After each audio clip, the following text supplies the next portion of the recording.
নমস্কাৰ, আপোনালোকক পুনৰবাৰ স্বাগতম জনাইছোঁ অসম বাৰ্তা চেনেলৰ অন্য এটা ভিডিঅ'লৈ।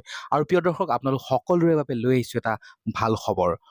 অসমৰ জনপ্ৰিয় অভিনেত্ৰী আপোনালোক সকলোৰে মৰমৰ বৰষাৰাণী বিষয়া এটি কন্যা সন্তানৰ মাতৃ হ'ল। সকলোৰে বাবে এটা ভাল খবৰ। কাৰ কাৰ প্ৰিয় আৰু যদি আপোনালোক বৰষাৰাণী বিষয়া অনুৰাগী, তেতিয়াহ'লে এই ভিডিঅ'টোৰ কমেণ্ট বক্সতে জনাব পাৰে বৰষাৰাণী বিষয়াক শুভেচ্ছা।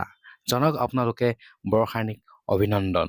ভাস্কৰ বৰুৱা আৰু বৰষাৰাণী বিষয়া ঘৰলৈ লখিমীৰ আগমন। অৱশেষত এটি কন্যা সন্তানৰ মাতৃ হ'ল বৰষাৰাণী বিষয়া, পিতৃ হ'ল ভাস্কৰ বৰুৱা।